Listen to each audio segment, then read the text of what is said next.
Top of the morning, people. Top of the morning. I hope everyone's doing well today on this fabulous Friday. So I'm gonna jump right into today, and we're not gonna waste any time. Today's topic is: you are a Lyft driver, not a moving company. Now, let's talk about it. So, you new and future Lyft drivers, you need to pay close attention to what I'm about to talk about today, because you're gonna run into this on a constant basis, and I want to provide you with the information that you're going to need to know how to navigate through this situation. Now, when it comes to being a Lyft driver, you're going to run into all types of shit. Okay? Now, my reason for leaving this video today is so that I can clarify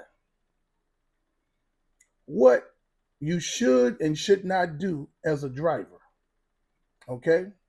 Now, and you new and future Lyft drivers, you really need to pay attention to this.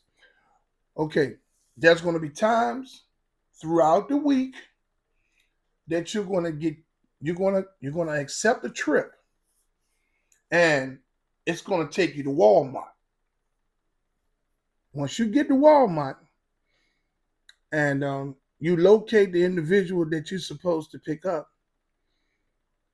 they're going to have 70, 65, and 70-inch TVs that they think that they're going to cram up in your car. Okay? Now, you may have a medium-sized vehicle. You may have a little small SUV. Now, remind you, they're going to have groceries all along with this TV. Then I already bought a 65 to 70-inch TV. You understand what I'm saying? And they think that they're going to put that TV, force that TV in your back seat, or you open the trunk up for them. That TV is not going to fit in the trunk. If you're driving a bigger SUV or a larger vehicle, the TV might fit in the trunk or the back seat of the car. But then you got all of the groceries. You understand what I'm saying? You're going to run into this on a constant basis, okay? If that TV don't fit in your car, you tell them you got to cancel the trip. They got to call somebody else. Don't lay no seats down. They go, what can the seats lay down and all that stuff like that? Listen, a lot of times if you have a medium-sized SUV, the back seats will adjust. Some of them won't lay down, some of them will. But you have things that you may have in the back of the vehicle that you may need, such as your cleaning materials to make sure you keep your vehicle sanitized, things that your jumper cables and all types of tools and stuff that you may need, so that you, in case something go wrong with the vehicle. So don't you go out there and maneuver that stuff around. You just tell them, say, hey man, them cancel this trip. You got to call you got to call an SUV. Now see, the reason why a car will come pick them up, because when they book the trip, they're booking the cheapest trip they can find. They're going to get a car. They know for a fact that their TV can't fit in that car, but they're not thinking. Only thing they're concerned about is getting the TV home. And because they pay for a Lyft, they feel like that the Lyft driver is supposed to accommodate them. Okay? Now, some of those smaller SUVs and medium-sized cars, the TV might fit in the back seat. But where they going to sit in? You do not supposed to let anyone sit in your front seat. Now, that is your discretion as a driver.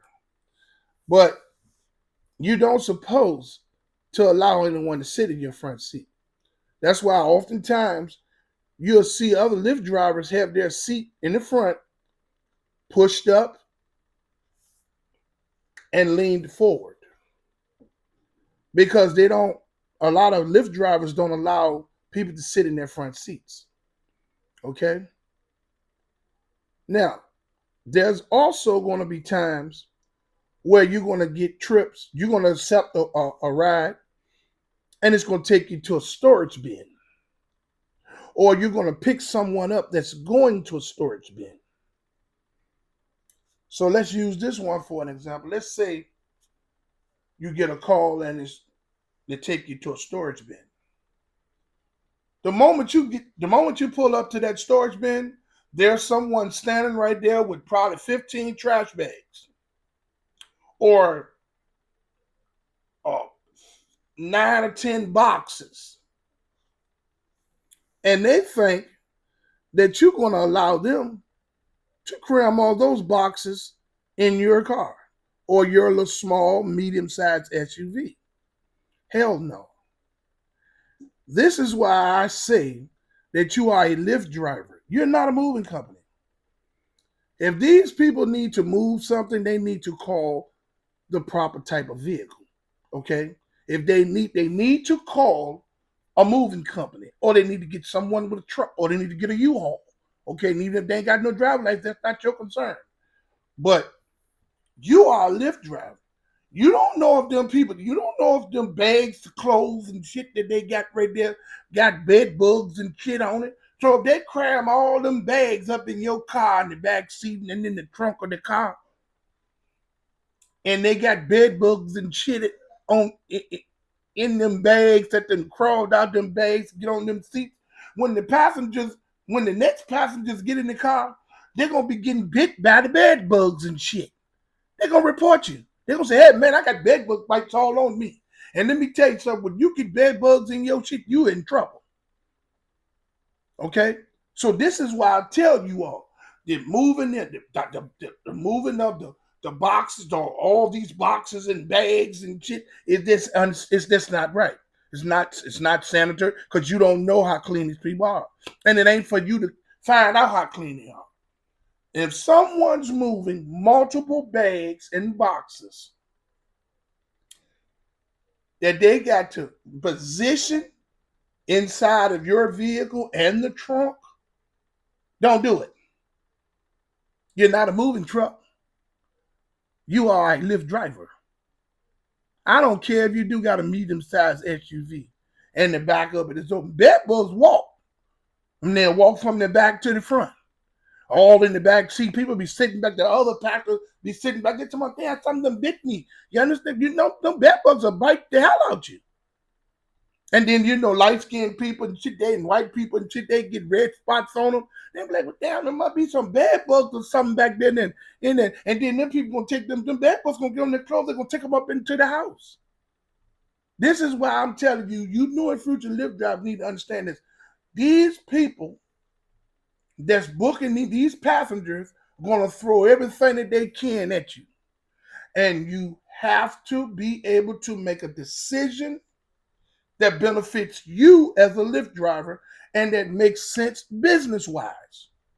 The moment you pull up, if you see someone with multiple boxes and bags, tell them, hey man, you're gonna have to call a truck or something because I'm not gonna take that. Now I'm gonna cancel that trip, okay? Wish you luck. You understand? Keep on going. You understand what I'm saying? That's it. Don't sit there and listen to no whole bunch of lip. Don't go back and forth with them. Why? You cancel the trip and you go on about your business. You understand what I'm saying? Now, there's going to be times where you're going to go to somebody's residence and they're going to be moving. And they're going to want you to take to load up their bags and shit and carry them to the next house. So when you get there, it's going to be one or two of them. And they're going to be bringing bags and shit out the house and say, hey, man, can you open the trunk of the car? And they're just going to be piling bags and boxes and trying to get everything that they can on that trip right there to the new house. Hell no. You stop that right there in its tracks and you say, heck, we're not doing that. So, man, y'all gonna have to call a SUV. You're gonna have to call somebody. You're gonna have to find somebody with a truck or an SUV, somebody that's gonna take you because, hey, man, I'm not doing that. I don't know what you got in the bags. I don't know I don't know nothing about it. Oh man, I ain't got no bed books, so I ain't gonna find out. Say, man, I'm not doing no move. I'm a Lyft driver. Okay, I'm not a mover. You understand what I'm saying? But this is what the platform allows the drivers to do. I mean, the riders to do. This is how the drivers are getting manipulated at an alarming rate.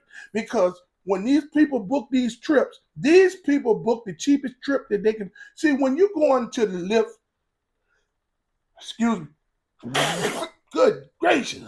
I'm sorry, people. Let me get me a little drink of coffee on that now. Back to the program. Now, when you go on the Lyft Drivers app and you type a trip in there, it's going to give you several options. Each one of them are going to have a different price. Some of them going to say, hey, we're right around the corner for this price. Some of them going to say you can get a medium size, small vehicle, medium vehicle, large vehicle. When those people are picking those trips, they're picking the cheapest trip that they can find.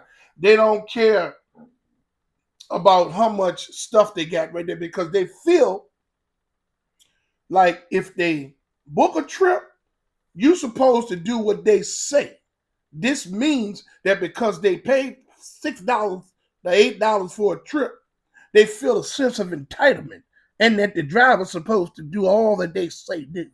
It don't work like that. You understand what I'm saying? As a driver, you have to have some kind of authority and you have to have split decision making built in your mind. Because if you don't, these passengers are going to run you crazy. You understand what they're going to work the hell out you? Listen, don't do something that's going to create hardships for you. As a driver, you're supposed to drive the car. And that's it. You're only getting paid cents per mile. And that's a low cents per mile. Okay, yeah, come on. Oh, well, they might give you a tip and this, that, and that. Man, let me tell you something. If you're a driver that's sitting around waiting on tips, you're going to be mad as a son of a bitch. Because worldwide, wherever Lyft is allowed to operate at, I can guarantee you, even in high demanded areas, that you're only going to receive tips maybe 45% of the time. That's very low. So if you're sitting around hoping and praying that if you help somebody, if you let somebody cram all them boxes and put all these bags and stuff in the back seat of your car, I guess you call yourself being a good Samaritan. You do it. But when they leave out your car, the next passenger get in there and they sitting in the back seat, talking, hey man, something back here's biting me. What's going on? Then what you gonna say? Because it's gonna cost you way more money to get them damn bed bugs out the back of that car than you're gonna make on that trip. And whatever little bonus they give you, $2, $3, $5, whatever, tip, whatever, they ain't worth it. New and future Lyft drivers and Lyft drivers that don't understand this, you pull up to a pickup destination, you pull up to a pickup location, and somebody's standing there with multiple boxes and bags. You tell them, say, hey man, I can't take that. We're gonna have to cancel this trip. You're gonna have to call another Lyft. Or you're gonna have to find somebody with a truck or something. You don't want them bags in your car. Now, some Lyft drivers may let them put those bags in the car. You got some Lyft drivers don't turn down no trips. They don't give a damn if they put a horse in it. They pull up and there's a horse with the person. You know, they got this model, hey, don't turn no trips down. Don't do this, man. That's bullshit. the passengers and the public make it almost impossible for you to accept every trip. There's no way. Ain't no way. Now, you are a Lyft driver, not a moving company. You are not a handyman that has a truck or an SUV that would just drive people around with bags and boxes and TVs and moving shit just to get a few extra dollars. You are a Lyft driver. Them people pay you cents per mile. These people will use the hell out of you because the platform, Lyft's platform, allows this because of the way that people can manipulate selection of the trips. So what I'm trying to do is I'm trying to get you all to understand that moving a bunch of boxes and shit is just is in bags, and some of them you might pull up and some people might get kids bicycles and uh, small dressels and shit they think they're gonna cram.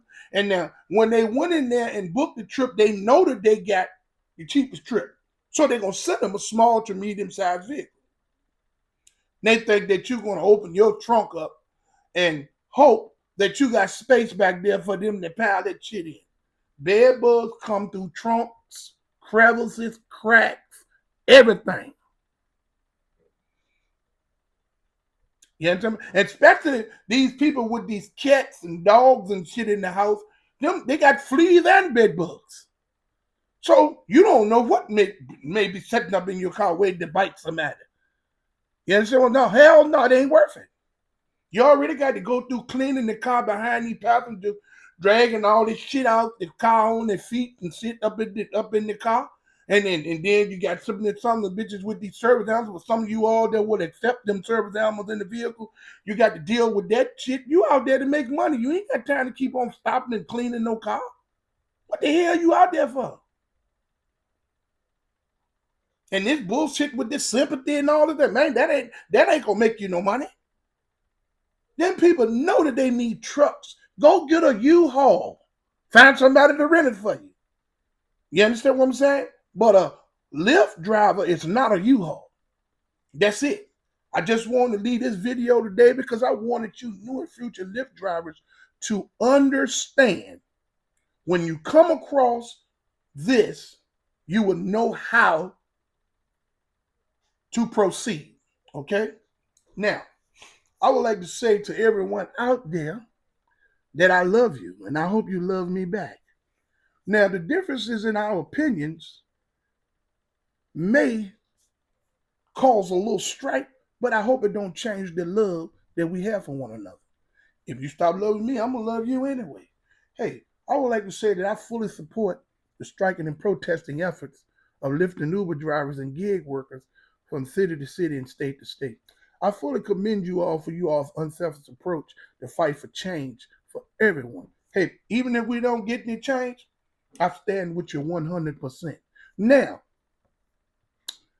find somebody that love today, even if they make you sick. Because see, if you wasting energy being mad with them because you don't like them, that's just messing you all up.